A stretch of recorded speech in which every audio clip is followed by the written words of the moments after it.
Welcome to the Christian Podcast. Grow with me, a biblical story with Pastor Gary. Communicating through storytelling.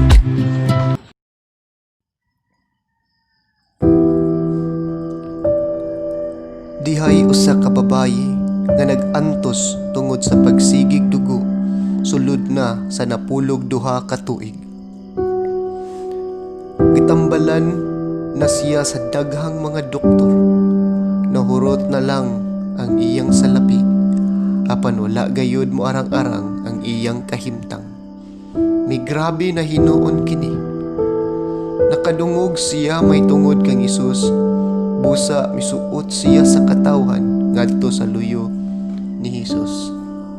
Unya miingon siya sa iyang kaugalingon, bisan og mahikapan ko lamang ang iyang biste, mamaayo gayud ako. Busa iyang gihikap ang biste ni Hesus og miundang dayon ang iyang pagsigig dugo og nabati niya nga naayo siya. Diha-diha gibati ni Hesus nga may gahom nga migula kaniya. Busa milingi siya sa mga tao og nangutana, kinsay mihikap sa akong biste? Ang iyang mga tinun-an mitubag, nakita nimo nga nagpunsiso kanimo ang mga tao, unya nganong mangutana ka man kung kinsay mihikap sa imong biste? Nagpadayon si Jesus sa paglingi-lingi aron pagsusi kung kinsa gayud ang mihikap niya. Tungod sa nahitabo kaniya, ang babayi miduol nga nagkurog sa kahadlok. Miyapa sa tiila ni Jesus, misugilon sa nahitabo. Unya mingon si Jesus kaniya, anak, naayo ka gumikan sa imong pagtuo. Pauli nga malinawon kay dili ka na mag-antos.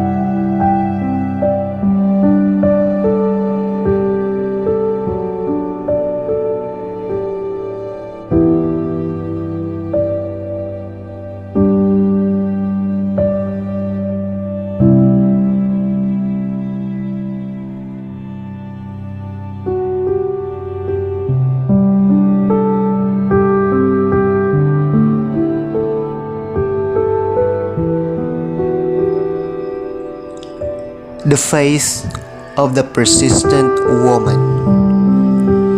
This passage relates the account of a desperate woman whose healing is the result of the great and persistent faith.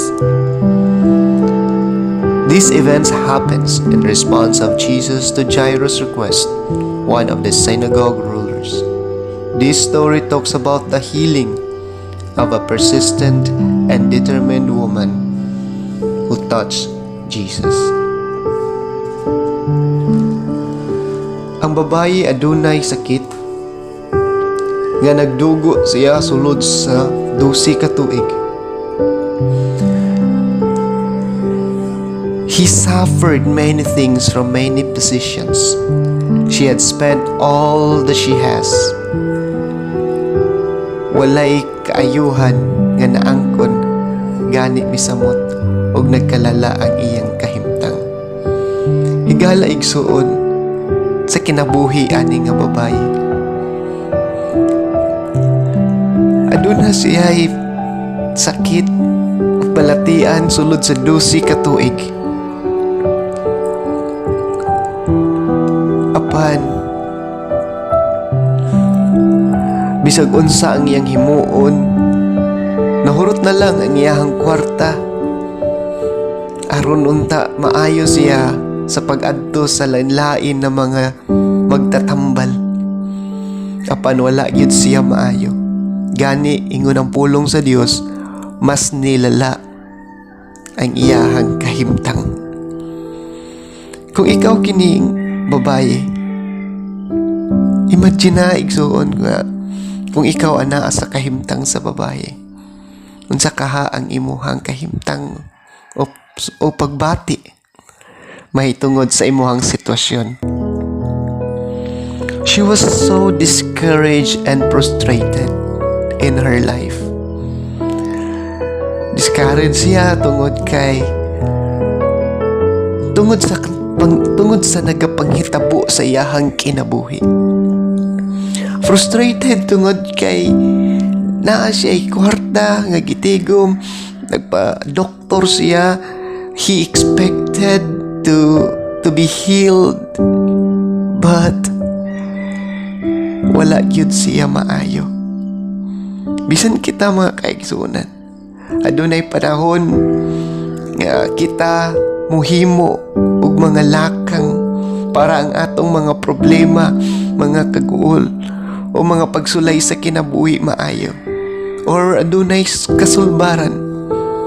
Gani kita kung aduna tay balatian o sakit sa toang lawas, upalit kita og tambal. Anin pagkauman kung makainom na kitag tambal, kita nagahuna-huna nga unta pag inom nato maayo. Apan kita ma-prostrate, kita ma-discourage sa panahon nga nakainom na kagtambal, apan ang imong gibati nga sakit wala gihapon maayo. Ang babaye inana ang iyang kahimtang, and also she is in pain, rejected because of her sickness. She was ceremonially unclean and can't be mixed with people. Sa ilahang culture, once nga naa kay dugo o gidugo ka, dili ka pwede nga moapil sa mga panimbahon, sa mga celebration, or mo mix ka, makig-uban ka sa mga tao. Why? Because you are considered a ceremonially unclean. What's the feelings of this woman? Sa dihangan na siya niini nga balatian, dili siya pwede nga mulakaw moadto sa mga tao, makig-uban or mo celebrate sa mga celebration sa ilahang nga lugar tungod sa kahimtang sa iyahang lawas. Gani makita pud nimo nga ang iyahang lawas maybe galuyan ni siya. Why? Because tungod sa iyahang balatian, she is in need. She was so stressed, afraid, and worried. Maybe nahadlok siya nga basig maputlan siya sa iyahang kinabuhi o kahay dili na siya maayo. Mao na ang iyahang kahimtang higala. Apan the turning point of her life was when she heard about Jesus.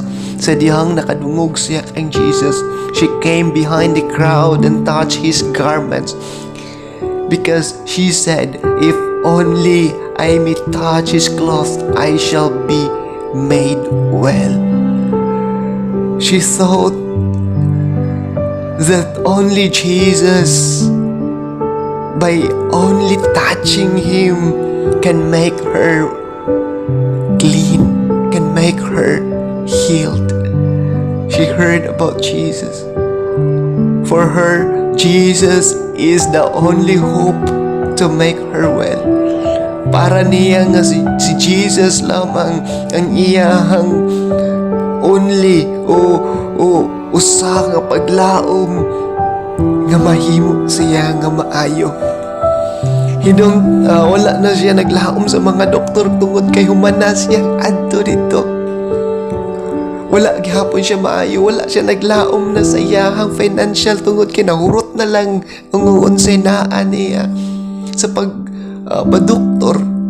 Apan wala gihapon siya na alibyuhan o gani misamot ang iyahang kahimtang.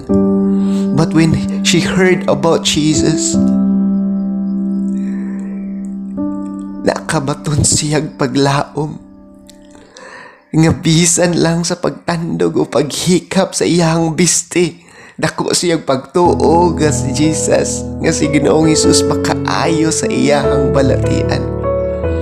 She was certain that if only she can touch Jesus' clothes, she can be made well.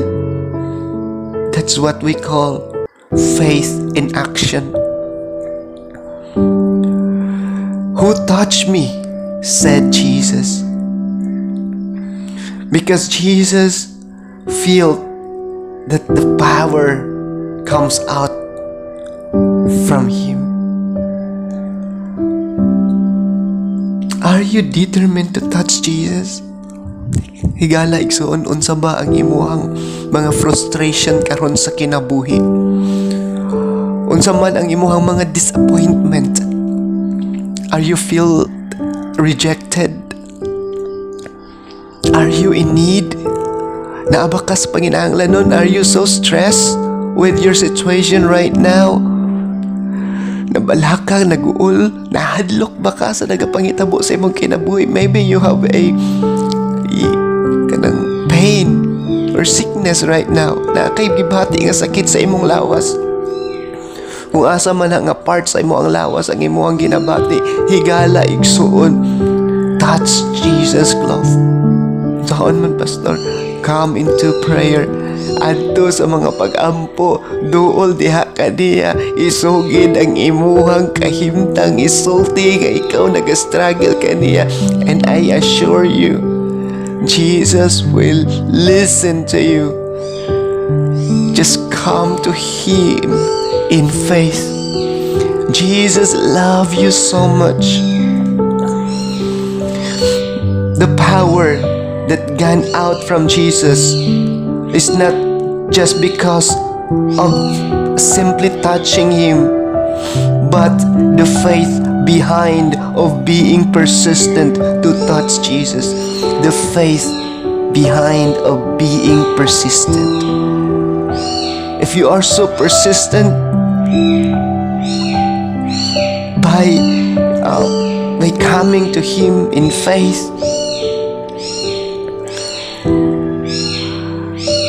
I believe that there will be miracles in your life. Nangandoy ka ba karon nga ang gahom sa Dios magapanlihok sa imong kinabuhi? Whatever it is, whatever your struggles, whatever your problems, burdens right now, desire that the power of God would work into your life.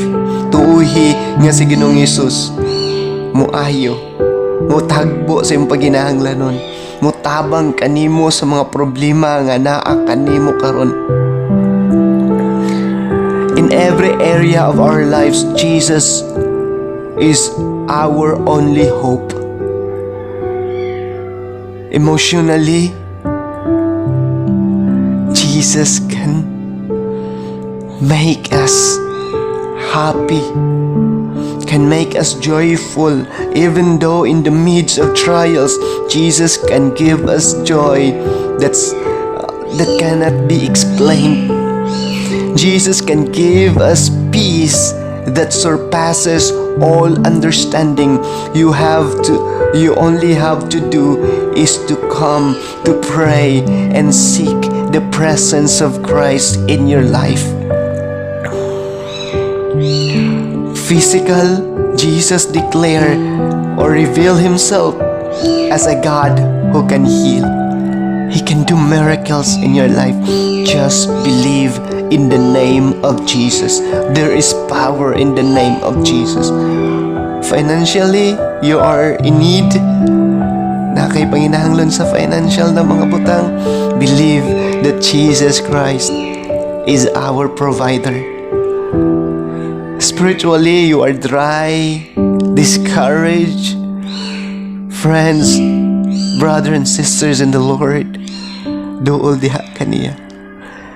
It is the Holy Spirit, the fountain of the living water, can satisfy your thirst. Tagbawan kaniya. What is your struggle right now? Akong mga pagdasig kanimo, bisag unsa man ang imuhang mga kahimtang karon og mga pakigbisog sa imuhang kinabuhi, be persistent and be connected to Jesus. His power will operate. Just believe.